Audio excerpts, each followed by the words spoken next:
Hello folks, and welcome back to another review and thoughts on. This time around, as of this recording, I'm uploading the first movie of Puppet Master. This one is 1990, direct-to-video, sequel to the first one. And I know a lot of people prefer, like, the third one as, like, the best one. Maybe this would be the second best of the three. Like, a lot of people don't really care for, like, I guess they do like the first original 89 movie, but I prefer this one and Puppet Master 4 and 5, but I will get to those when I do. But this one, yeah, is directed by Dave Allen, who's also a stop-motion animator. Yeah, he did television stop-motion animating work. But yeah, this one is written by David Charlie Spradling, if anybody is a Full Moon fan, then you know who she is. She plays in this movie, plays Wanda. The movie picks up right where the last one left off, kinda, because it says on Wikipedia, because the last one it was 89, so this one, I guess, pretty much the puppets decided to, because they, pretty much in the first film, it was these psychics or scientists that came to the, the hotel, Bodega Bay Hotel, and all the puppets pretty much kill them, and this one guy, Neil, who pretty much he was the bad guy in that movie.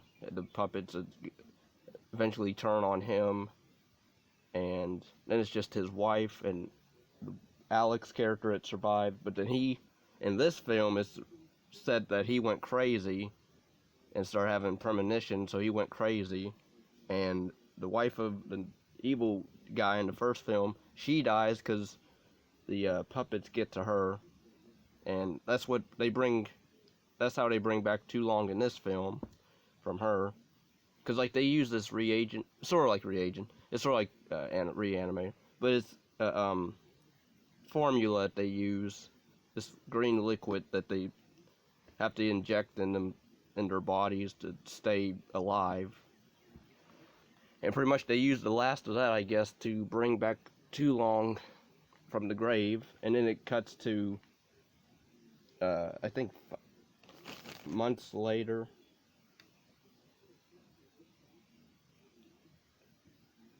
Yeah, a few months later.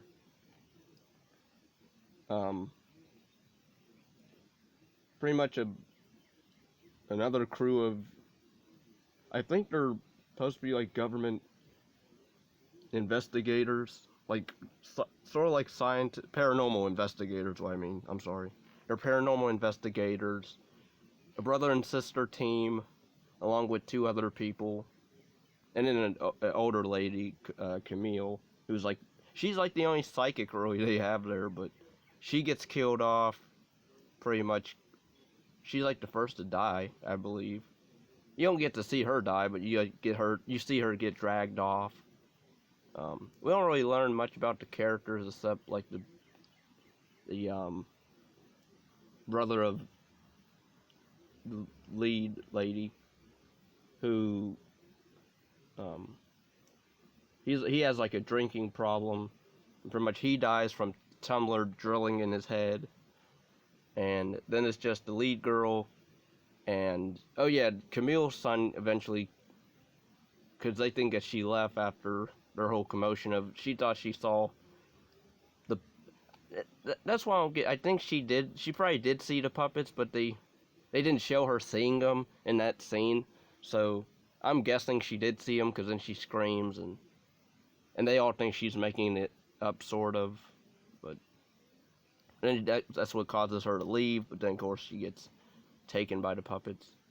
But yeah, some of the kills, I guess, in the movie are okay. Like, you get Tumbler, he drills in the one guy's head.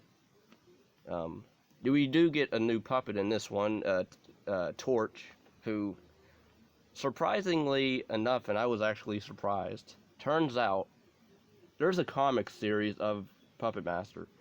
A bunch of comics. I have one of them, but I don't know what timeline. I'm gonna say right now, if you like continuity in your horror movies or in any movie in general, do not get angry with Puppet Master, because they screw up like the whole year continuity and timeline, such as Toulon died in 1939, but it says here 1941. So, on his tombstone it says 41 when he died, and the original movie was 39. So, and then in other movies they do that retcon stuff. I'm like, just look at the previous movie. It's not that hard. But apparently, like, the first one was a big hit, so on direct-to-video, and so they made another one. But I don't get why they couldn't have just looked at the timeline of the first movie, like build around that. But pretty much, it's Camille's son, him and the lead girl, they end up having like a romance thing. Oh, we do, and Toulon tries to ruin that because he thinks the lead girl is actually his reincarnated wife, Elsa. So he wants to transfer his body, or not his body, his soul and her soul into mannequins, life-size mannequins, which look creepy as,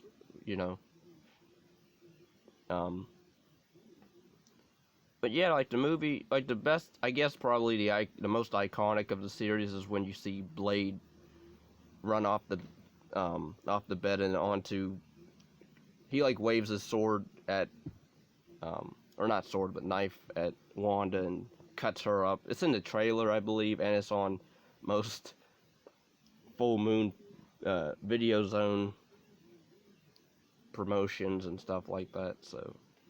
But yeah, that is iconic. It's a sad thing because she's a goddess, but, it's a cool scene, but it's a sad scene at the same time. And there's some cool, funny bloopers in this film as well. Like, if you pay attention, you can see during that scene when Wanda dies, you see, like, a hand. She knocks over, like, a desk or something, and there's, like, a lamp. And you see a hand on the side catch the lamp from breaking, so that was funny. But yeah, like, anyway, the puppets in this film, they're showcased way more in this one than they are in the first film. So that was cool. They pretty much turn on Toulon at the end.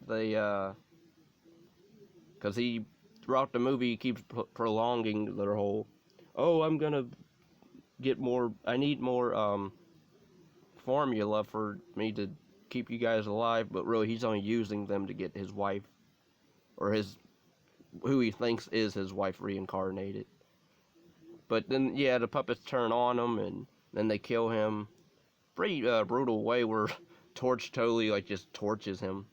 Well, like, Pinhead, he smashes, like, Toulon's hand, and Gesture, not really doing much, but he takes, like, the glass, well, not glass, it's like a bottle of the elixir.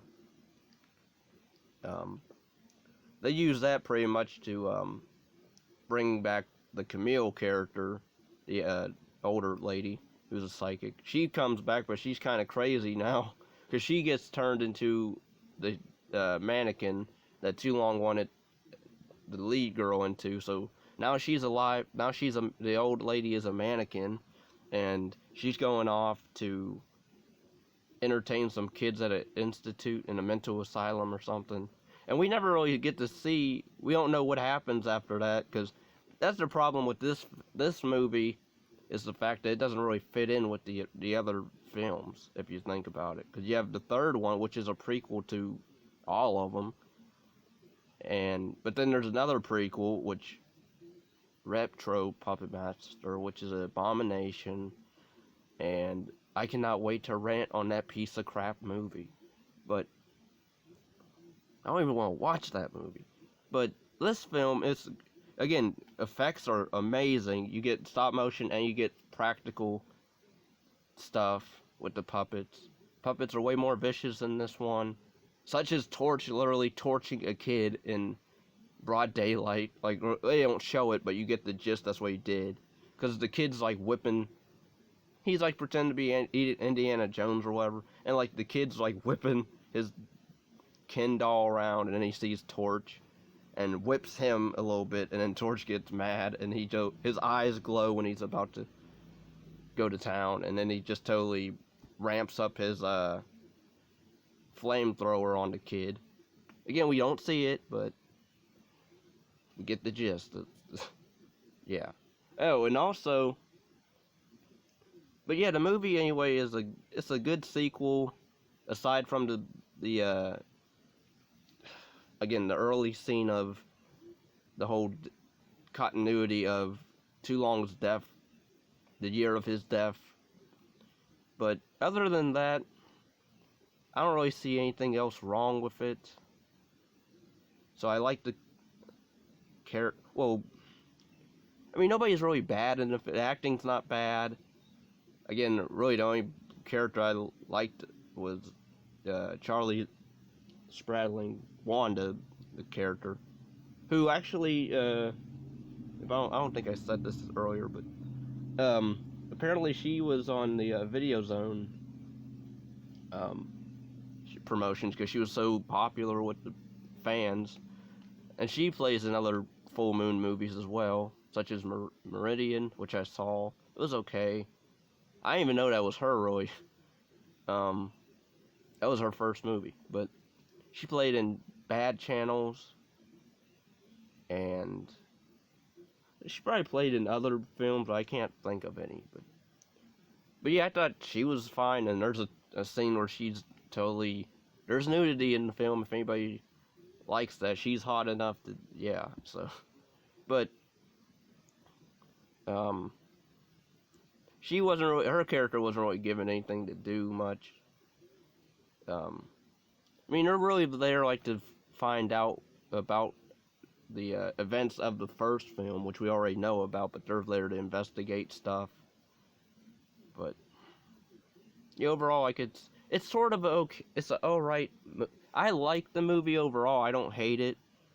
I would say it's my favorite, aside from, again, the continuity error at the beginning. But overall, again, the special effects are amazing.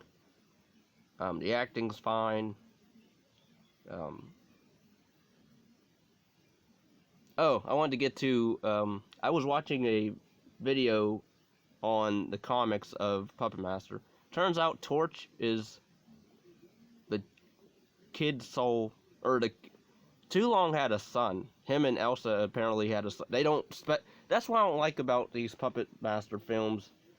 There's like backstory, not hinted in the movies, but you either have to read the comics to know about it. Because, like, again, they ruined their continuity, but the comics kind of fix it in a way. But it's kind of annoying because you wouldn't know it. Torch is actually you wouldn't know it. Torch is actually the son of Elsa and Toulon. Or in this film, you wouldn't know that Leech Woman is actually embodied by his wife, his dead wife, who he transferred her soul into Leech Woman. We don't get that until the third film, which I will cover. But, and even in this one, she dies again as Leech Woman. She gets burned to a crisp. But, and then when Toulon gets the news about it, it's like he doesn't care, but that's only until the next movie you find out that's his wife. But even in this one, and I was reading on the Puppet Master wiki, turns out like the formula thing kind of makes him crazy to where he was insane, so he wasn't really in his right state of mind. Of course, he was, and I do like how what Toulon looks like in this movie. He looks like the Invisible Man. It was an homage to him, which I thought was cool. But yeah, I watched this one growing up a lot, but I really watched the fourth and fifth one mostly growing up. But yeah, I would say I would put this one as my favorite first, as my top Puppet Master films. I would put this one first, Puppet Master 4 and 5, and then the others jumbled, muddy messes. But yeah, overall, I like the film. If you're a fan of Full Moon, what's your favorite film that they've done or trying to do? I would like a Blade movie. I know they're doing it, but I don't know when it's supposed to come out. They want to do a solo Blade movie, which I'm down for. If it's like the recent Puppet Master film, the Louis Reich or Wrench, whatever, which I thought was decent. If it's that gory, then sign me up for a gory Blade movie, where he's just assassinating people throughout wherever. But yeah, overall, like, comment, subscribe. Take care. Stay safe, and till next time, peace and love.